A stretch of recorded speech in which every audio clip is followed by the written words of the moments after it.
What's going on, Hexicans? How we doing this beautiful morning? We are the DeFi Crypto Alliance show where we're bringing the bridge and gap between entrepreneurs, real estate guys, and the crypto space to use cryptocurrency as a wealth creation tool and to use real estate as a wealth preservation tool. Guys, I'm going to be here alone today without Dane. He's out in Dorado here in Puerto Rico touring some schools for his kids. He might try to pop in later today, but today we have an amazing guest. Being that we're all about entrepreneurs, all about real estate, all about building wealth and bridging the gap with crypto, I feel like our guest today is a very unique guest because he's kind of done that in his life himself. He's an entrepreneur. He's been big in the music industry. I'll let him tell a story here in a second, but he's kind of gone in with the Richard Heart ecosystem that we all love, and he's creating something very unique in his life. He's also in Puerto Rico out here where we're at. I met him for the first time just last week, and I really love this gentleman and what his mindset is at. And you guys have to have an entrepreneurial mindset, know how to hodl if you want to be in crypto, because this is a business at the end of the day. And so, my man, Trevor, thank you so much for joining us today. It's truly an honor and a blessing. Won't you give the audience just kind of like a background of your story, you know, how you came up in the entrepreneur world? Start with your music background, because that really intrigues me, because I was actually in music myself, and I'll kind of tell you my story here in a little bit. But start with that. Start how you rode into your entrepreneurship journey all the way into where you got into the Richard Heart ecosystem, which is very unique, how you found your way into this space. So, man, yeah, go ahead and give it away. Yeah, what's up, man? Well, yeah, Corey, thanks for having me on the show. I'm assuming everybody can hear me okay, or you tell me. So, but yeah, man, it's been shit. So my story's crazy. My name's Trevor, if you don't know me. I threw myself into this whole crazy RH ecosystem a little while back, but yeah, my story's wild. I grew up in the South. I'm a Southern boy, and just simple family, the whole thing, and did not come from wealth or anything like that. And I learned to play guitar at a young age. And got really, really passionate with it. And I learned guitar. Next thing you know, I was in high school, kind of just very, very punk rock, anti everything. And so I just man. Literally, yeah. I've been a little punk for a long time, and I realized that I knew that I believed in myself that I could make a career out of playing guitar, and so I worked really hard. I'm trying to think. I started touring very, very early, so this was years ago, but I graduated high school. And it was months after that, probably. I don't even remember. It was very shortly after we were on the road full time. I mean, my junior year of high school, which was 11th grade, that summer, to give you an idea of how soon we were actually touring the United States as effing children, our parents had to sign waivers so we could go on tour. My gosh, it was wild. And so, because our band we started to get pretty good pretty early, like playing well together, like they're actually a pretty good band, and so we ended up we got asked to go on tour. I came back, everybody was like, oh, I spent at the lake house, I went to the ocean, this, that, and the other, and it's my senior year, and I'm like, yeah, I was in a rock and roll band, I spent the whole summer on tour, and it was wild. So I came back, finished high school. We all decided in the band that we weren't going to apply for any colleges. We weren't going to do the college thing. And we were just literally a band of brothers. And we were like, let's just try and play our way out of this small town, and become something. And so, yeah, we started writing music, and we signed to a really, really cool label that was through Warner Brothers distribution. It was wow. A branch off kind of thing. It was a small indie label, and then everything started working from there. Got our first real like decent tour, and then got asked to be on this thing, got management, got a booking agency, signed to a label. And then we were on the road. I was on the road for. What was the name of the band? The name of the band was called The Wedding, just like The Wedding. It was weird. Yeah, try Googling that. Good luck. You're not going to find anything. So, but it's, I'm just kidding. We always laughed about that. We're like, why the hell did we name our band that? Why did we do that? Like, and so like, but it was just funny because it's so hard to Google. You'd have to actually Google the band name and then maybe my name or one of the band members' names or a song or something like that. There's a lot of different music videos out there to check out. But yeah, toured 200 and we were gone for a minimum of 250 days every single year for 10 years. And then in 2000, I think it was 2009 to 2011, we were gone for 300. It was like 310 plus days a year. So I literally, our story's kind of crazy. We graduated high school, didn't have a place to really live for 10 years. And then whenever our career ended, it was like, well, I guess we have to be adults now. And like the Gatorade, the Red Bull, the pizza, all that stuff, it's not paid for anymore. So I guess we have to be real adults here. So you got to make money somewhere at that point. It's funny, man. I don't have a same story as you, but I got into music very early on too. I learned to play guitar in my late teens. I went to a school out in Hollywood, California called Musicians Institute. Okay. And I don't know if you ever heard of that school. I went to that school for 3 years. I saw Steve Vai there. Steve Vai was like one of my role models. So was like Joe Satriani. I love shred guitar. And that was like what I kind of did. I had long hair. I had hair down in the middle of my back for like 15 years. And I played in bands all around LA when it was pay to play. We never got signed. We never took off. I did a lot of drugs. I drank a lot, and that's all that came out of that. I ended up very broke and going back home in my mid-20s and pretty much having nothing to show for it. And that was kind of my music story. But it was, the funny thing is, man, I don't regret it at all because I had such good memories out of that. And the life experience that I received out of, going to MI, which is Musicians Institute, those friends I met from around the world and playing in rock bands, man, that was probably one of the funnest times in my life, but the brokest times of my life. Bro, 100%. Are you kidding me, dude? I probably made, realistically, I probably never made more than like 50 grand a year. But like, think about it, dude. Like, yeah, I was in a signed rock and roll band. My food's paid for. I just live in a freaking van or a bus with my best friends all year round. Right. Dude, you're not paying for anything. You don't have anything out of the pocket. So you feel like if you're doing good, you feel rich. And when you're doing bad, it doesn't really matter because you're with your friends. You're with your best friend. It doesn't matter. Like, you're going to scrounge the next couple dollars to get your next ramen noodle. Bro, I have stories about next level. When I say poor, you know what I mean? American poor, right? Like, right. Dude, we've dumpster dove for donuts. We've dumpster for I've done other. I have personally more than many times. Like, you learn all these little life hacks. Like, so if you're in a van and trailer and you're touring with a band that has a van and trailer, whenever you take a turn with a van and trailer, it creates a V. You have van trailer. So you do that. You jackknife it. If you're not careful. You make a little diamond right there in the middle of the Walmart parking lot. Put you a little like campfire in the middle. You're good. You're good. And then if you really want a good night's rest, a little life hack is if you go into Walmart, you go in the bedding section. Where they have these huge chunks of like what is it? The comforters and stuff.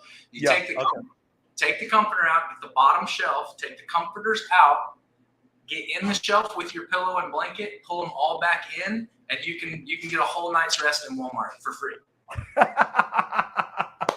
I love it, man. True story. Like it's the real deal, man. You can do that.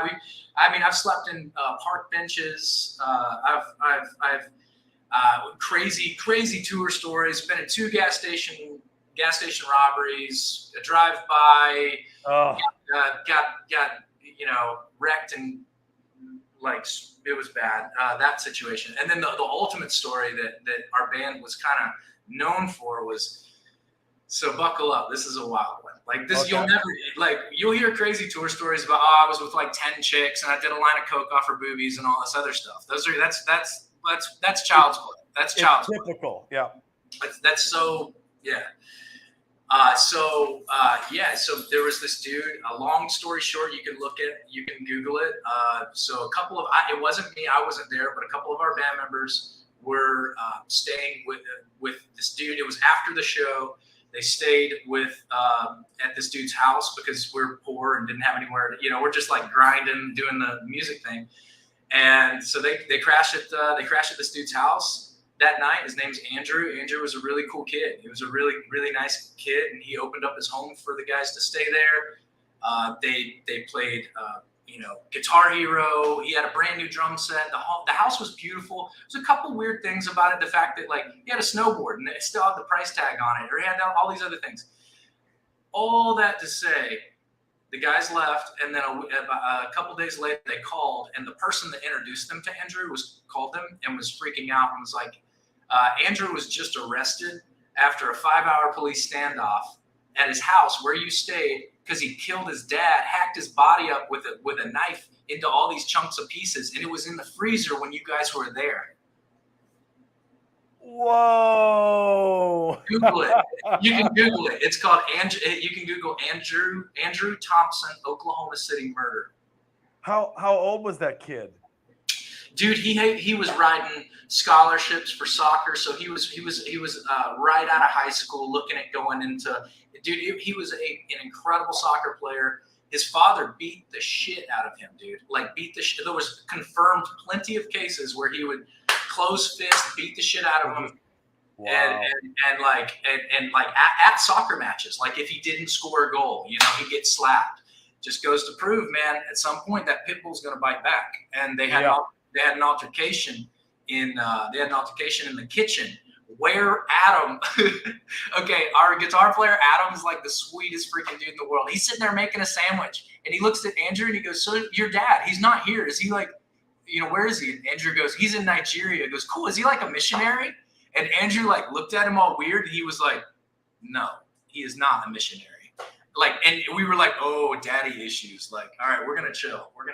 So, wow. Yeah. So it's crazy. When he went in, he didn't have a single tattoo, and he was a skinny little kid. Now, if you Google him, jacked, face is covered in tattoos. He's the real prison dude. Oh wow. So anyway, I got crazy stories, man. Richard one time, he talked about him losing his virginity accidentally to a hooker. We accidentally picked up a hooker one time in Jacksonville, Florida. So I got stories for days, man. But it was the best. In summary, so we can go on this forever. But in summary, it was the best time of my life, man.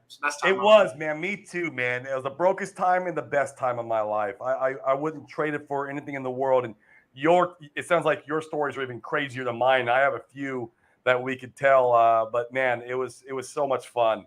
And so when did your music career kind of start winding down? When did you kind of transition into the entrepreneurial type role that you now you embody in life?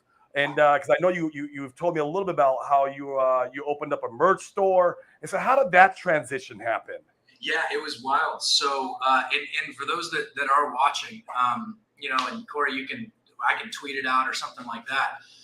There is a little, it's about 7.5 minutes or something like that. It's a short documentary that a friend of mine did on my story about this, the answer to your question. So if anybody's curious, you can actually go watch a documentary on my story on YouTube. So cool. Yeah, so later I'll tweet it out and all that stuff. But yeah, please do. Yeah, but it was wild, man. I was dating this really nice girl. So I didn't do man. I was in a relationship the most of my touring career. Honestly, I was. Oh man. And it's okay, man. Nowadays you don't really take those kind of guys seriously. If they're doing that stuff, they don't take their job seriously. So I lucked out. I had a really good girlfriend throughout the whole time, and all that kind of stuff. So when it ended, I was like, oh shit, I gotta move to Nashville because I lived in Arkansas at the time. And I was like, I gotta move to Nashville. I don't have a car. I don't have a place to live, and I've got like $700 in my account. And this is no joke. I got a speeding ticket borrowing her car the first day I moved to Nashville for like $300. So half of my money's gone. And so then and it was just wild. It was a shocker because about 4 weeks before that, I had finished a tour where it wasn't with my band. I had actually been asked to be a hired gun to play guitar for a band. And I did that. And, the last show I played was the Dallas American Airlines Center, playing shredding on the catwalk for 25,000 people. And And then you fast forward, a couple months and, I'm broke, Nashville, the whole thing. And I ended up, a friend of mine said, hey, I'll let you live in my house for $100 a month. That was it. Just $100 a month, get on your feet.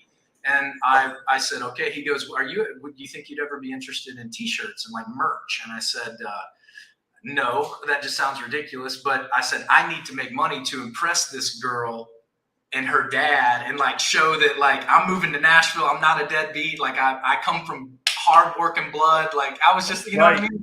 I have to and so, yeah, man, I said, of course, I'll take the gig. And so I started printing. A friend of mine offered me a job. It was like, dude, it was like $8 an hour. You know how, you're going from playing in a rock band with your best friends to printing t-shirts for $8 an hour. And that is that'll take a man's ego and just flush it down the toilet. Yeah. Oh, dude.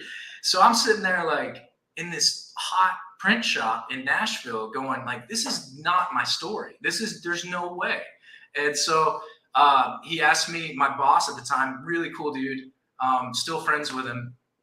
He said, you're really good at this stuff. Would you be interested in a sales position? And I said, yeah. And so he said, it's 100% commission. You don't get a base. You don't get anything. If you don't get an order, you don't eat. And I said, I don't care. Anything is better than printing t-shirts, sitting here sweating my balls off. And so like, yeah, dude, I took the position. I ended up, dude, it was wild. One of my first few orders was like a $50,000 order for the Boys and Girls Club. I'm going for it. I'm like, let's go. I'm selling. Okay. And nice. And 6 months later, I started my own company and left. And then wow, so you were able to save up enough money and be able to invest in open a company. Wow. Literally, yeah, because my friend was letting me live for so cheap that all my expenses were so incredibly low that I could start a company and live on very, very little and snowball effect any extra capital that came into the company. And so I preserved and literally hodled that capital all the way for about 3 or 4 years until I was ready to deploy that capital on employees and everything and blow the company up. And so I had a plan. I executed my plan, and I went from $100 a month living in a house to owning a beautiful home on the water. I had a boat. I had a motorcycle, Harley Davidson, like living the dream. Our offices are in downtown Nashville now. And I'm still the CEO there. I'm extremely passionate about my company. I think we're one of the best merch companies out there. If you own a small business, if you do branded promotional items, that's what we do. We print t-shirts, we do coffee mugs, we do banners, backdrops, merch stores for B2B. So we work with organizations, churches, events, a lot of marketing directors, all these things, but we make merch. It's that simple, man. If you got a logo, we put it on your shit. And so, yeah, that's that. And then I got into crypto, and then, yeah, here we are. But yeah, I was a rock and roll guy for a long time and then became an entrepreneur. And from your merch stuff, from my understanding, you're the guy, like when you go to a rock show, like say I go see, I don't know, Ozzy's last tour again. Right, like he's always got one more tour, and you're the guy out there, or your company's out there, the one selling all those T-shirts. Is that accurate? Yeah. So like, if you go to a concert or something like that, is that what you're asking? Kind of what we do, like yeah. So if you go to a concert, you buy a T-shirt or something like that, you're the end consumer. You bought one shirt, right? I sell to the people who are buying them in bulk. Those guys. Right, you're wholesale. That's correct. That's correct. So if you call me, and if you're listening right now, and let's say I'm making this up. Let's say you're a youth pastor at a church, and you have an organization coming up, or you're an event director for a nonprofit. You need T-shirts, you need lanyards, you need this, that. That's our expertise. Is helping, is supplying the branded product. But then we also have clients that are clothing lines that are looking for our expertise and guidance with building their brand. Gotcha. So there's two kind of things there. Our new website's coming out here pretty soon. The company, if you're curious, the company's called 85 Supply. I was born in 1985, and you can go to 85supply.com. Oh, you're younger than me. I was born in 77. We're not too far off, man. I just turned 38, and I don't know, man. It's weird being 38, by the way. Yeah, wait till you hit 40, man. I'm 46, and so and I even started late in life with my family. I was 43 when I got married, and and had my first baby. Yeah, I waited to the timing. I knew I was in the right place mentally, spiritually, physically, and financially before I was gonna be like, okay, I'm gonna get married, have a baby, and do everything that I'm doing now. Lived a single life forever, man. And that's badass. I mean, because I am the quintessential single, running and gunning entrepreneur. I've got my stuff. I'm not looking for a girl. I don't want a girl. And I was in a relationship. It ended, which everything's obviously super cool. She's an amazing human being. But that ended probably like 4 months. And I 4 months ago, and I was like, this is not, I'm going to focus on my crypto, my business, my friendships, my relationships, and especially my family. I miss my family. As you know, I live in Puerto Rico. I'm a Southern boy, man. My family, my family hasn't made it out here. I miss them greatly, and I cannot wait to go visit them. I have 5 nephews, wow. And all of them are just not one of them is under the age of 6, so it's just a bunch of little rugrats. I miss them, man. I miss them. So So Arkansas is definitely home. I don't know how I got on that tangent, but that's my story, man. I got an amazing family. So what was your introduction to crypto? I'm getting the good shit, man. Let's go. Yeah, this is gonna be the fun part. And obviously, your introduction probably, maybe it was directly into the Richard Hart ecosystem. I know mine wasn't. My introduction was buying, shit coins on the top of the market with influencers shilling me, and I had shiny object syndrome, and I was killing the game in the real estate business, and so I lost like multiple 6 figures right out of the gate chasing stupid coins that influencers are shilling me. That was my introduction to crypto. Bro, all right. So mine's crazy. As I'm sitting here, you were talking about crypto. Gary, y'all know Gary Funding Jim? Oh, yeah, he's been on our show a couple times. Yeah, Gary's a very close friend of mine in real life. Texted him this morning. He gave me this sticker, and I don't know if you guys can see that. Oh, I sure can. Yeah, pretty cool. Pretty cool. I'm just sitting here. But so we're talking about crypto. It made me think of that. Gary, if you're watching, thanks, man. I hope you're well. I miss you. And yeah, man. My crypto journey, if you will, or whatever, it's a lot like everybody's, man. I've been wrecked. I've been fucking rug pulled. Dude, I'm not gonna sit here and tell you, oh, I'm like awesome, I'm a great, no, I fucked up like a lot. And so, sorry, the focus sometimes goes off. There we go. But yeah, so man, how did I get in crypto? I'll tell you. So I was in my offices, and my CTO at the time, he was my CTO. We didn't have an office for him, so we had to share offices. One day, he turns around, he's like, "Hey man, have you heard of this Bitcoin thing?" And I was like, "I've seen the logo. Sure, what is it? Kind of thing." And he told me at the time Bitcoin was pretty relatively cheap in comparison to the 65 top or whatever it was. Right. And, I bought a bunch of it. I just said, screw it. I've always been that guy that just if you tell me that I can buy something, it's going to go up. You can't take me to Vegas, bro. You can't do it. Don't do it.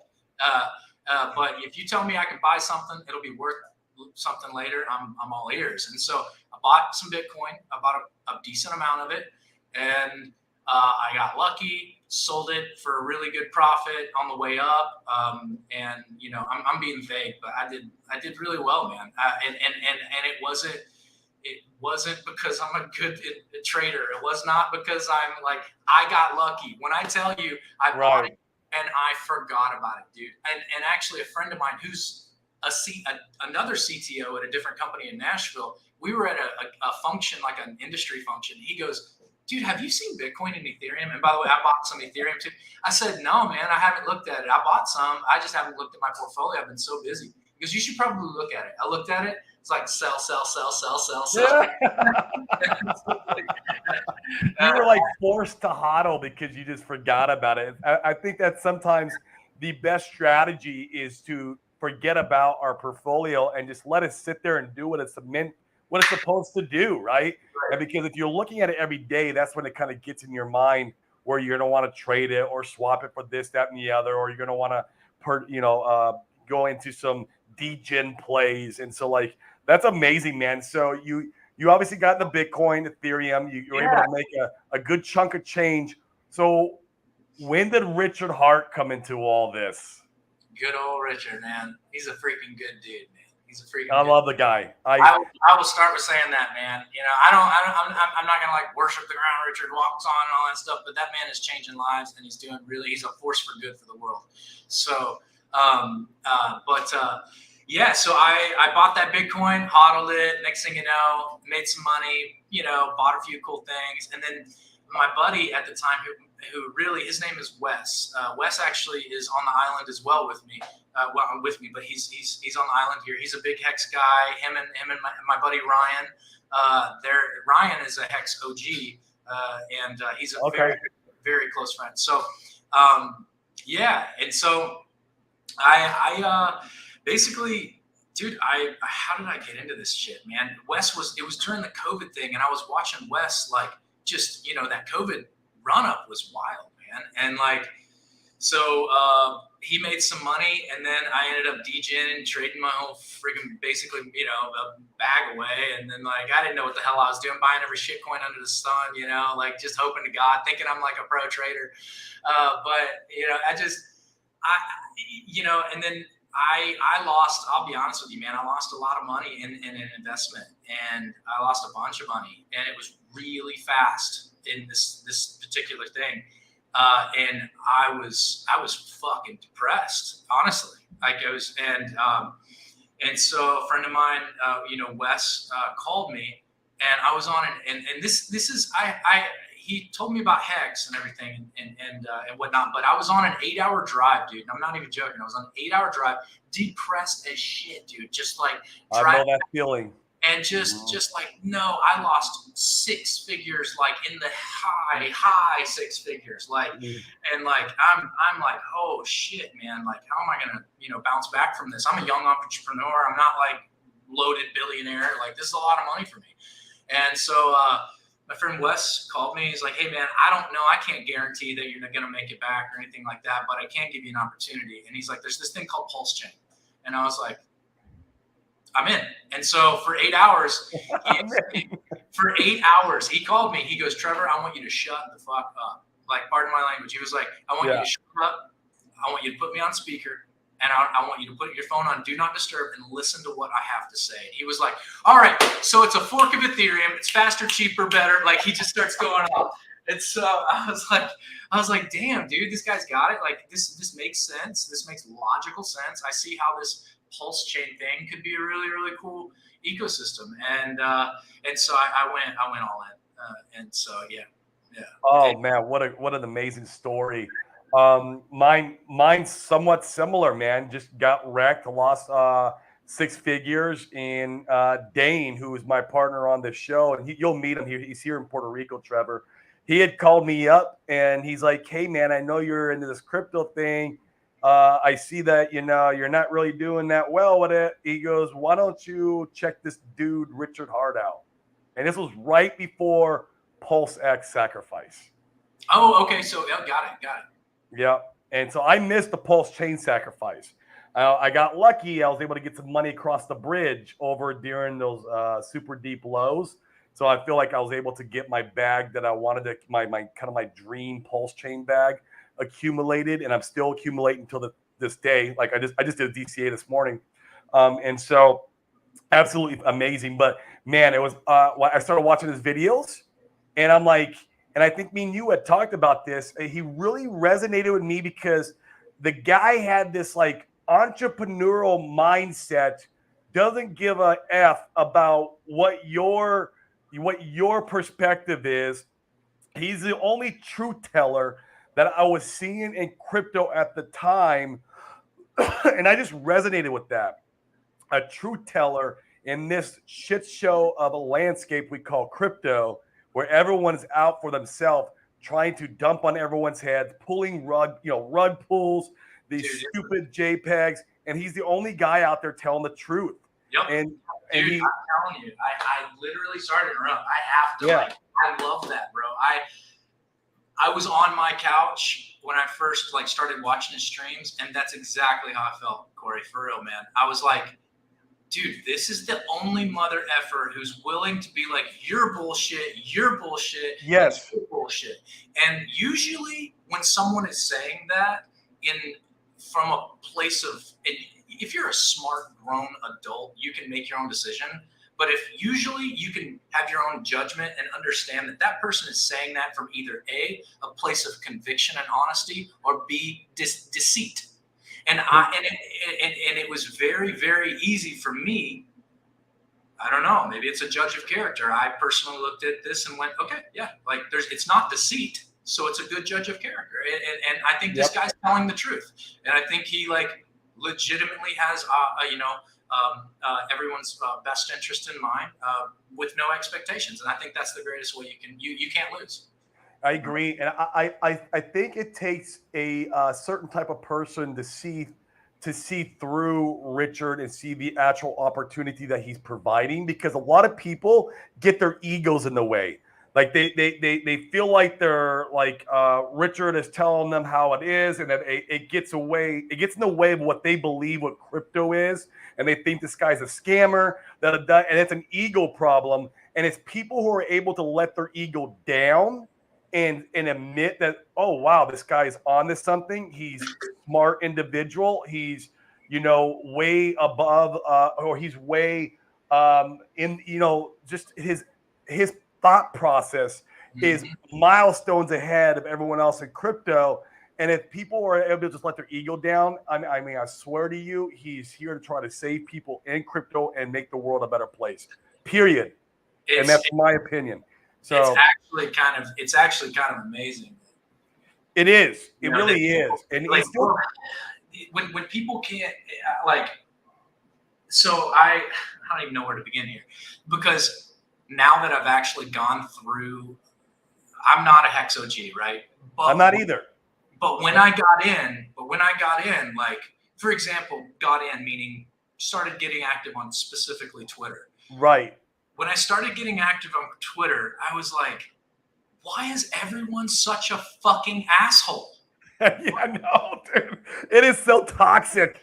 What? Seriously, I messaged many people in the ecosystem complaining and being like, yo, I'm happy to be here, but some of y'all got to chill the fuck out and quit asking or acting like little freaking babies. It's the problem I think the biggest problem with the cryptocurrency community is that a lot of these guys are 9-to-5 guys. They have $5,000 in their bank account. I'm not saying it's a bad thing, guys.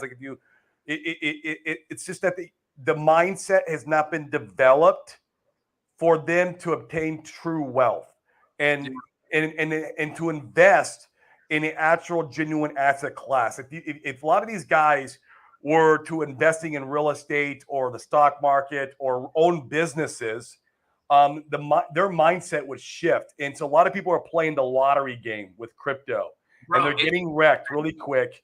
And that's where you're seeing this toxicity and going in, and it's just it's amazing that the guy that's going to invest $1 million into something, I'll sit there for 2+ years as long as I know it's being freaking built. Hands down.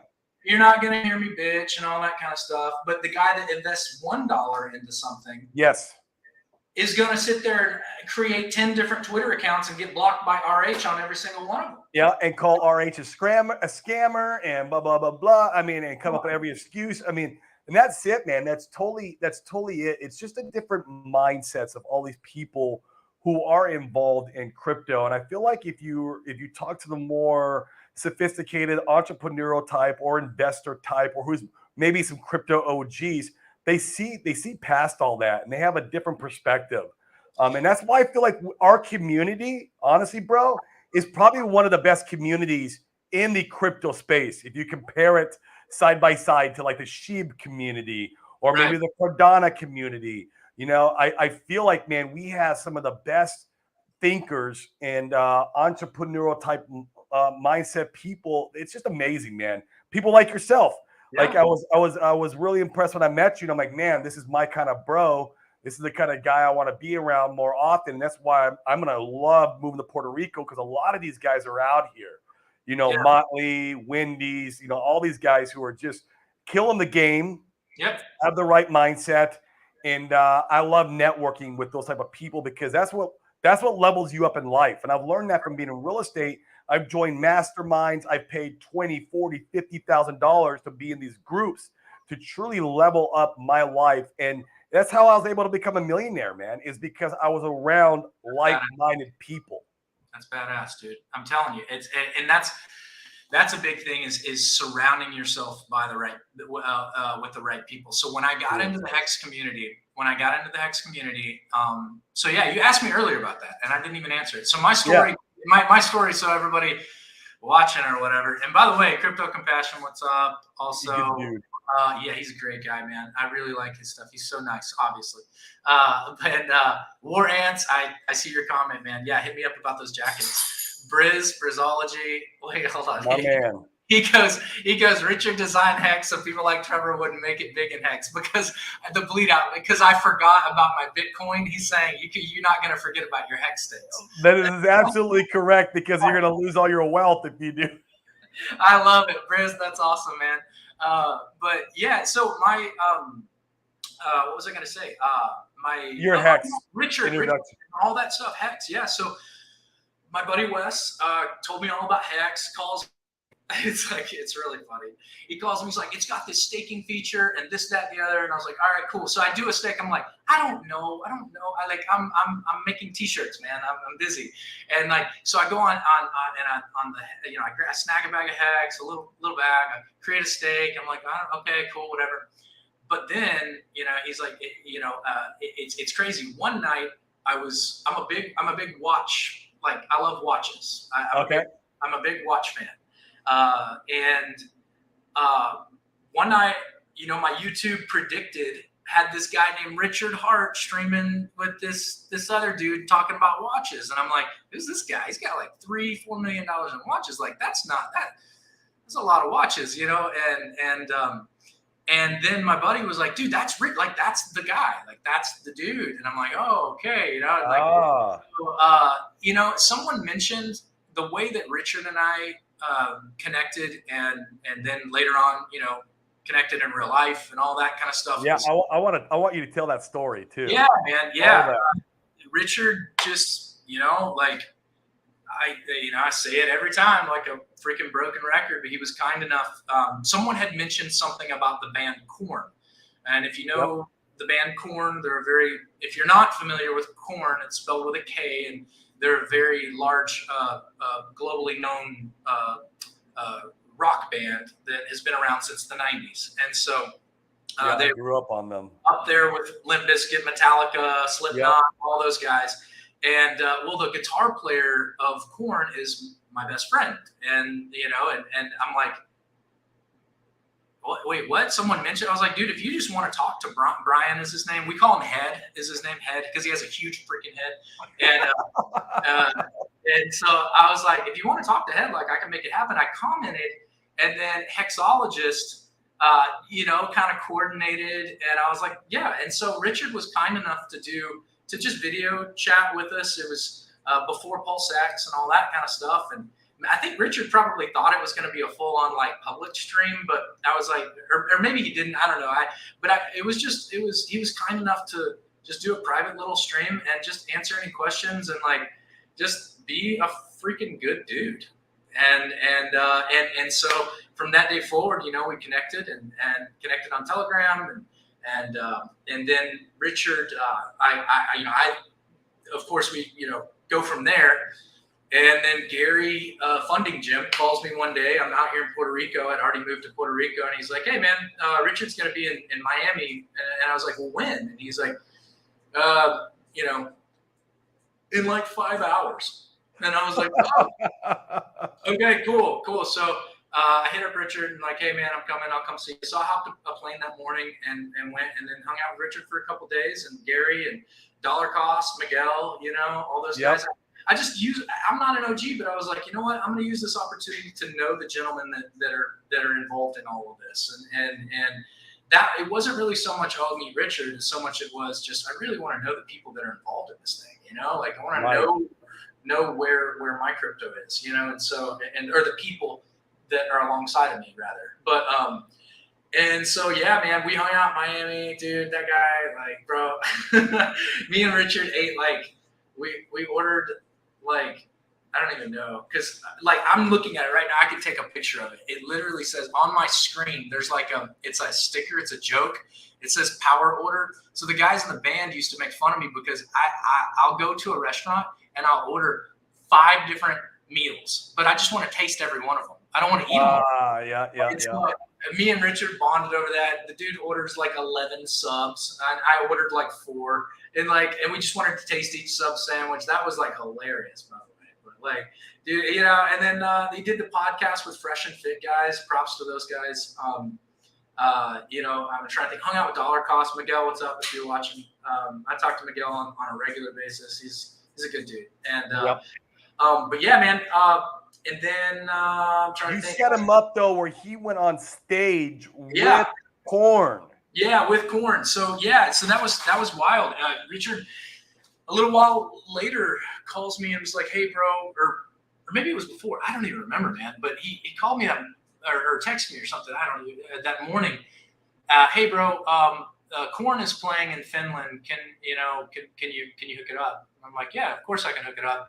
When are they playing? He's like tomorrow or tonight or something. I'm like, good Lord, like no heads up. And so I have to so I'm like calling like major favors on this. And it was the coolest thing, man. Richard and his friends showed up to the show where there was probably 50,000 people or something like that. And Brian, my friend, was able to give him the red carpet treatment and more so Brian's tour manager, which those guys like heck. So if you're watching, thank you. Dude, so they took the Ferraris and all that stuff, and they gave them. I told them, I was like, dude, you give these boys the red carpet treatment, like make it worth their while. Like give them to me. I don't give a shit, man. That was my whole world for 10 years. Like make a memory, you know. And it was really cool, dude. They treated Richard very, very well and parked the Ferraris in the bottom of the arena. Had special cool. and then brought Richard up on stage for photo op. And if you haven't seen that photo, just let me know and I'll post it or something like that. But it's a really cool photo of Richard and Head, and then you see a sea of people behind him, and it was a really cool moment, man. It was a really, really cool moment, and but yeah, man, I'm still so very heavily connected in the rock world, and so anytime I can pull some strings for my homies, I love it, man. I always love to do that kind of stuff. So, but that's how kind of got into this. So the Korn guys, at least I can speak for Brian, probably maybe a couple other ones, but they like Hex, they like Pulsechain, they like PLSX, and wow, and some have sacked. So it's there's a lot of cool people in this ecosystem that some of y'all have no clue about, man. It's right, awesome. And that's low key big money, right? When you stack up those kind of players over and over again. And it's the same like our group. We have a group with real estate entrepreneurs that we're onboarding. And man, these guys, we're onboarding people who are not bringing 1,000, 5,000 to the table. I mean, these guys are bringing millions of dollars to the table. I mean, we have a level of sophistication in our community, I feel like, like I said before, that no other community has. I really believe that down to the core of my bones, and that's why I'm so blessed and honored to be here. Because I do always want. Always one of my favorite sayings is I want to be the dumbest person in the room. Straight I want up. to be around smart guys who are investing and who understand the game better than me, so I can learn and grow. It's the only way I'm going to learn and grow, and that's what I did with real estate. And I got my ass handed to me in real estate in the very beginning. I lost $250,000 on my third real estate deal. I lost all my life savings. I lost my 401k money out of the business. The company I was working for was a casino. I used to be a blackjack dealer. I lost all that money. I lost my previous flip money, and it set me back to zero. And it's by joining these masterminds and being around like-minded people. And I know I've kind of talked about this already. That kind of leveled me up and kept me going and kept me to pushing to the next level. And so like this community has those type of people, which is I freaking love it, man. Dude, I it's love incredible. it. It's amazing. And I will say, dude, from the time I got in, like, okay, one time, this is Hexo, if you're watching, bro, it's funny. I love you. But dude, so when I first got into the Hex community, I remember specifically, I went at it with Hexo on one thread because I was like, why are you guys so mean to everybody? Stop being mean. And they're like, it's because they came at us and called us scammers for 2 years straight. Like, I get that. That sucks. And then ask Johnny Chaos. So me and Johnny went at it in a Twitter in a Twitter thread one time. The last time we spoke, he remembered what it was. But we went at it. I don't remember. And my whole angle was, why is everyone so pent up? Y'all chill. Y'all just chill. And so it's really cool. It's very, very, very cool to see this community kind of like I knew that's just a season. It's not like, oh, that's going to be the community forever. Just these like pitchfork wielding people. Like, no, it's a season, and that's normal. Right. And as a guy coming from a band who, being in a band, let me tell you, being in a professional touring rock band with your best friends and who are also your business partners, you realize that you're only a small piece of a big pie, and so I realized, I was like, this is just a season, because I've been in these seasons with other like-minded people and we were just kind of butting heads. And so I stuck with it, man. And now it's so rad, dude. It's so cool seeing like all these people on Twitter, YouTube, Instagram, TikTok, like you name it. And it's more of a welcoming message. And that narrative of Hex is a scam. Like, dude, that's kind of old now. Like, you don't really, like if somebody tells me that, I'm like, bro, you're 2 years behind, homie. Like, I'm sorry. But that narrative is shifted. We don't have to throw out our pitchforks anymore, but it's hilarious whenever someone does, like the random person that like tweets Hex is a scam, how just their comments are like flooded with, oh, you're too late. You're too late. We've already been here. We've all got like stars to prove it, So, it's funny because I feel like any beginning of a strong and amazing up and coming community, you do need that cult like following, that cult like family, the way the Hess community is, because even like the Bitcoin early days, and of course I wasn't around for this, but this is like the stories I hear. There was like the cult of Satoshi, right? And everyone thought like anybody in Bitcoin was absolutely crazy, and it was a scam, and it was a cult. And it's basically the same thing we see that with Hex, especially in the early days. And I really believe, man, and I would love to hear your thought process on this, but I really believe that Pulsechain is the Trojan horse that will bring all the gatekeeping down for Hex. Yes, it's so without a doubt. Like in my personal opinion, I do believe that it's going to be like capitulation in a good way, meaning the walls are coming down. Right. And I knew that on that 8-hour drive I was telling you about, when my friend was telling me, I was like, if everything that I know, I mean, I'm not stupid. I kind of know crypto. I'm not the best in the world, but if everything he's telling me is true, this shit's going to change crypto. And so that's why I went all in on it, and knowing that the founder was an honest and sincere human being and all these things, and so the answer to that is yes. I do believe that Pulsechain is going to be incredible. It is incredible already. It is. I loved it, man. I was doing transactions this morning. It was. It's crazy to me that you have guys that are out there like, oh no, man, I don't know. This thing is probably going to go to zero. And like, I don't know if it's cheaper, faster, better. It's only a fork of Ethereum. Like, okay, so let me tell you this. Would you rather own like a portion of McDonald's stock or Burger King stock? Because they both they're both horizontally scaled. Right. Or vertically scaled. So like, it doesn't make any sense to me. I'm like, I want a small piece of a very, very large pie. And so with Pulsechain, it makes logical sense. It makes, and this narrative of, and I don't want to go too long on this because it's honestly not even worth my time, your time, all that bullshit. But this like narrative of like E-hacks, P-hacks, shut the fuck up. I was going to ask your thoughts about that narrative. Like maybe I'm too harsh with that, but like, dude, bottom line is like, okay, I have 2 internets in my home. I have 2. I have Puerto Rican landline internet, just old school, like straight modem. And then I got Starlink. I got a backup. Okay. Yeah. From Elon, and like, so, I love them both. Guess what? Right before this stream, I tested both, and usually Starlink is faster. I'm on Liberty right now. Oh, interesting. So I'm toggling networks, bro. That's all I'm doing. Do you think the average investor is going to give 2 shits what network they are on? Hex is valuable no matter what the network.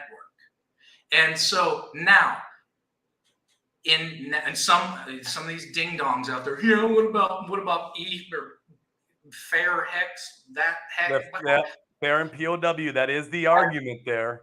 I don't give 2. That's not that to me. It's like that we can all agree is outdated. Okay, outdated is the key term there. So I don't believe that E-hex is outdated. I do not believe that it is outdated personally. Now I could be completely fucking wrong. I don't give 2 shits. I've been wrong a lot.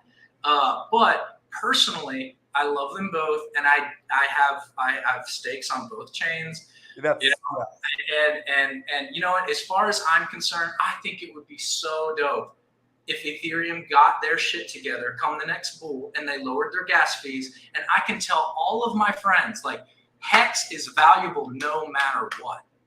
Like no matter what, I encourage you to use. I would, if it were me, I would start with Pulsechain because it's going to be faster, cheaper, and better. Yes. Now, if you need to go and you need to grab some E-hex, do the E-hex thing. So I don't know. I don't want to get in the weeds with that stuff. My thing is time always tells. You have these guys who are going to be the most vocal and the most loud within the first 3 weeks of something launching. I think that is, for me, I'm going to take a back seat and just say, this is my opinion. I could be wrong. I don't give 2 shits. I'm happy either way. My bags are protected. I love Pulsechain. I love Hex. And historically, I've made the wrong decision of taking a stance on something and later been proved wrong. And it's a really embarrassing thing. And it sucks. And I think it's unwise for certain people to take certain stances like so early. I think you can never go wrong practicing patience. You can never go wrong practicing patience to see how the markets play out, right? So it's just for me, man. If you're gonna go maxi on me, and by the way, dude, I don't give 2 shits about this stuff. Like all these guys, Motley, Tendies, Dollar Cost, freaking all the Gary Funding Gym. Like, dude, I'm cool with everybody. I respect everybody's opinion.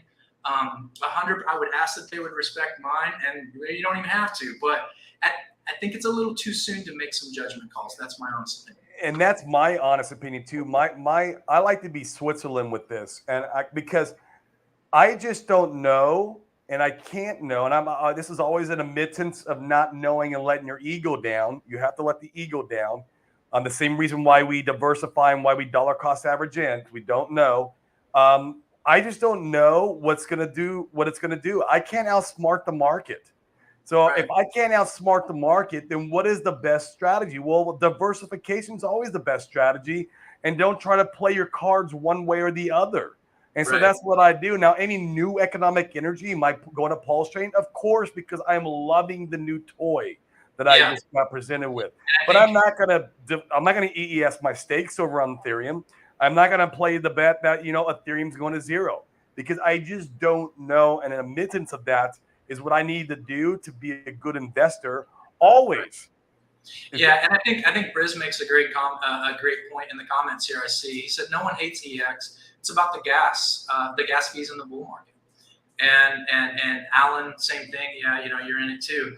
But I agree with that, man. Briz, I mean, no one hates EX. Nobody hates EX. No one is all that kind of stuff. I think that he's exactly right. And I believe, like, if you think, man, I'm not an Ethereum guy. I'm not. Like, it's just not my jam anymore. I like Pulsechain now.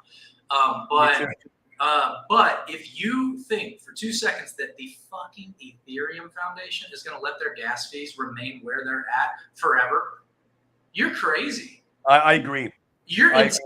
You're insane. They're going to figure out how to get their fees lower, and they're going to be a competitor in the market, because that's how business works. Fuck your crypto ideas. That's how business works. 100%. They're going to go, oh, they just one-upped us. I have to be more competitive. It's the same thing with me. When another merch company offers something I'm not offering, I have to learn how to offer it, figure it out, hire somebody who's good with that, make them figure it out. You got to scale, dude.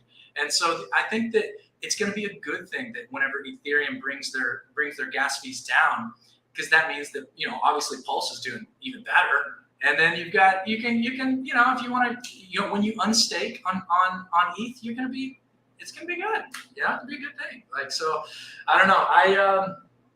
That's kind of where I sit on that topic. I don't want to sound like too much of a shitty little cheerleader, but I do want everyone to win, and I don't like arguing. It's not my jam. I have so many things in my life that are so more crucial, much more important than EX versus PX. I assure you. I agree. And I find in life, man, and this is not just with crypto, with everything, when you have one party preaching one narrative, like, you see this a lot in politics. And it's extremely, they're just like a maxi in that narrative. And then you have another party that's a maxi in the opposite direction. Usually the truth lies somewhere in the middle. Yeah. That's what I find. This is my pup. This is my puppy. Come here, baby. Come here. This is my baby. Oh, man. Beautiful. This is my little pit bull. Her name's Ruby. Beautiful. Yeah. But no, man, I think that the whole ecosystem is already a success, and it will continue to be a success, man. I mean, like I said, I can't hop on board and get in arguments and stuff like that, man. No. I got bills to pay. I got adult conversations to have. I can't be like getting obsessive about EHEX versus PHEX. I can tell you that. I agree. My story is a little different too. So I tend to want to remind myself, like I really try. I'm not, to remind myself that I'm not an OG. Okay, that I don't have like some of these. My mindset is going to be a little bit. My mindset is going to be a little bit different than someone else's. And my viewpoints are going to be a little bit more different, because I wasn't there in the beginning. I didn't, experience paying $1,000 to unstake something and all these things, so I do have compassion for that, in regards to like someone speaking passionately, in regards to something because they were there and I wasn't. So I respect that for sure. I just, because that's their money, it's not mine. But I try to be just an overall encourager, man. I'm not, I do well for myself, right? But I've got real world shit I have to worry about, man. Right. But we got a super chat. Thank you so much, War Ants. We appreciate it. Trevor, can you hook me up with Alyssa from Arch Enemy? Just joking, bro. We'll hook you up for a merch. Keep going, Corey and Trevor. Dude, Arch Enemy. They say you're only like 6 degrees of separation from anybody. Always. So truth be told, man, if it's in the music industry and you actually want me to hook you up with this, oh, you mean hook you up as in like dating? Oh, okay, all right, never mind. So I can't. So I can't. I think that's where he's going with it. Okay, well, I can't hook you up, bro. But if you can hook me up, that'd be great. I'm single now, so. You're single, man, ready to mingle. I love it, man. You're gonna have a good time here on the island, being single and being an entrepreneur. And I mean, I'm glad I got life out of the way though when I was younger.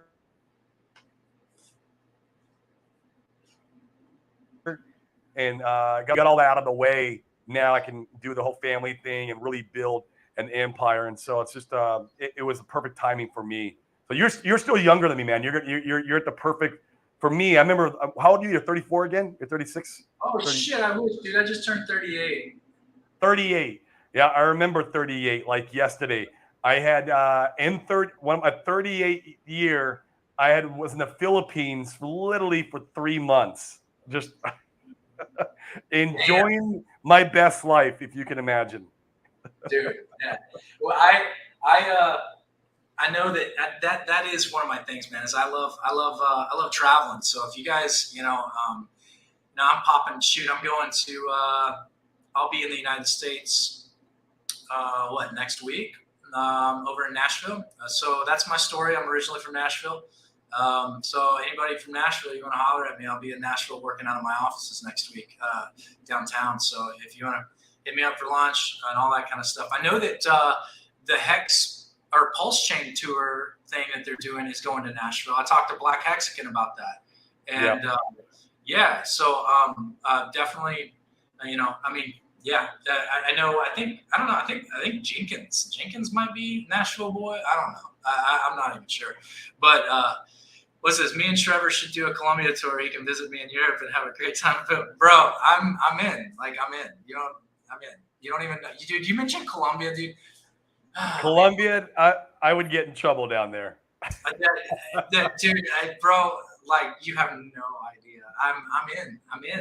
I love it, man. Well, cool, man. I mean, we've been going about an hour now. Do you want to like tell the people where they can find you at? You got anything you want to shill?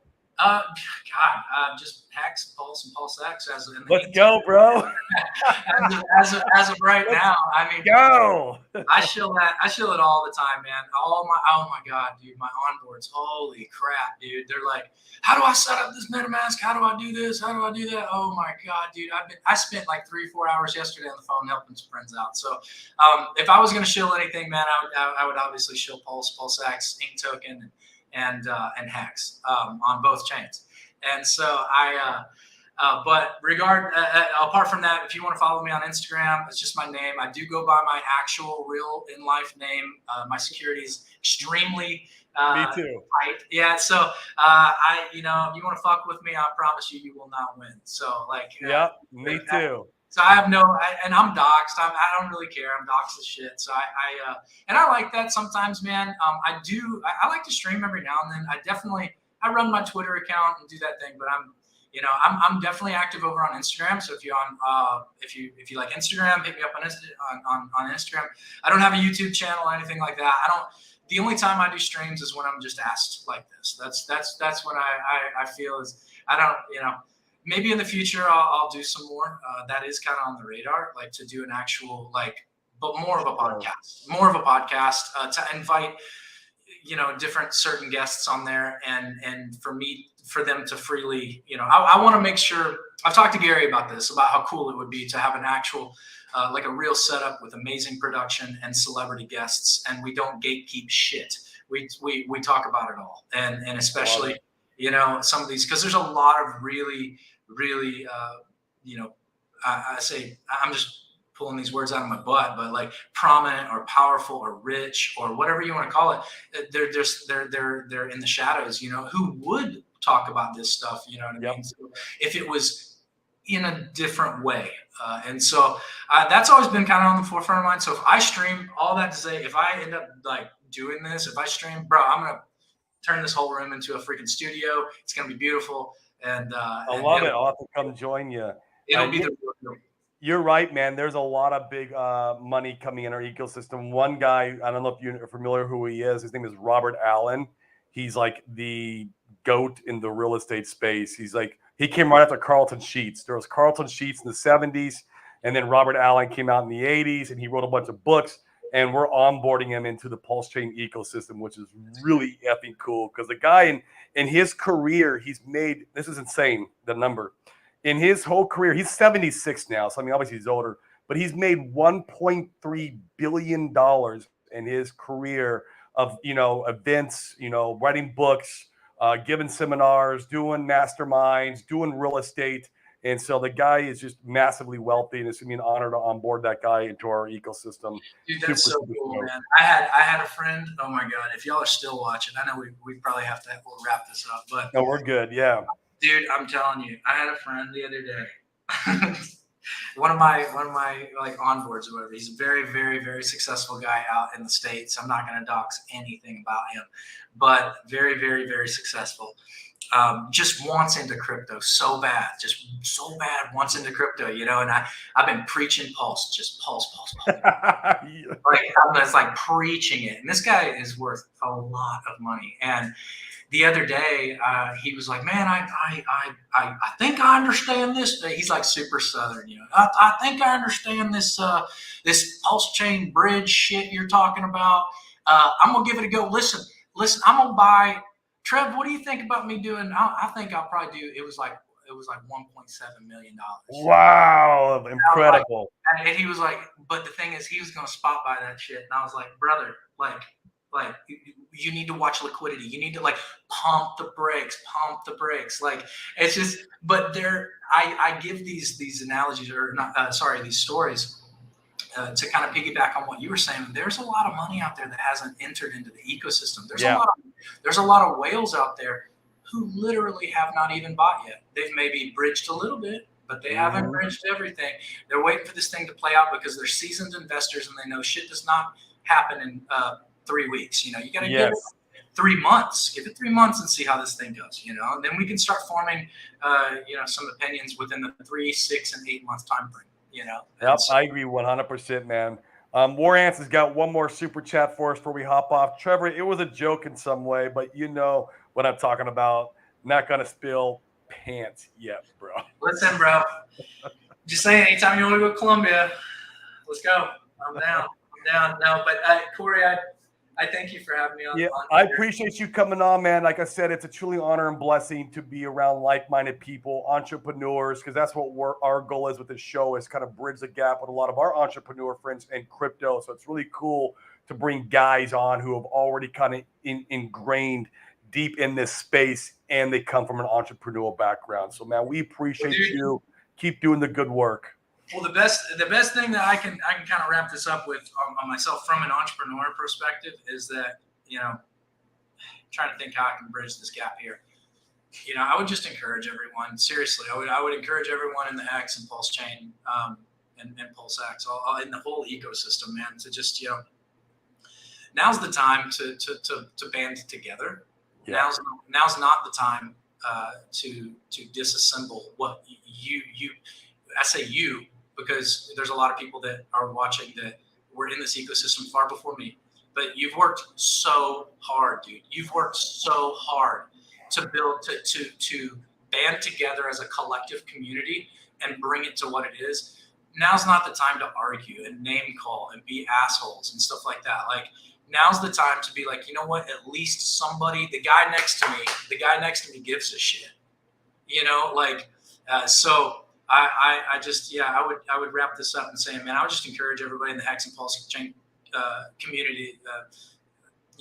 I'll say we work our best when we're working together and when we're communicating the right way and when we're encouraging and we're onboarding. We do not work well when we're running around with pitchforks, and especially if we're running around with pitchforks within our community to other people. And so I would highly recommend that, make sure your narrative on Twitter and Telegram and all these other outlets is a positive one, man. And, try and be, you never know who's lurking. Like me, I was lurking. I was watching you guys. I was checking the Hex and Pulsechain before I ever freaking tweeted. I was watching every one of you guys for a long time before I ever even tweeted. And so, I knew what I was getting into, but a lot of these other people, man, they need a more softer entrance, so be kind and be patient, and especially with your fellow investor. So that's I love it. I love it, man. Mic drop on that one. So we appreciate you guys, and we appreciate everyone in the chat and everyone watching. Hit the like and subscribe on your way out, guys. It pumps all of our bags. It helps the algorithm. We want to go viral with this show and help onboard new entrepreneurs into the RH ecosystem. Thank you so much, guys, and we'll see you on the next one.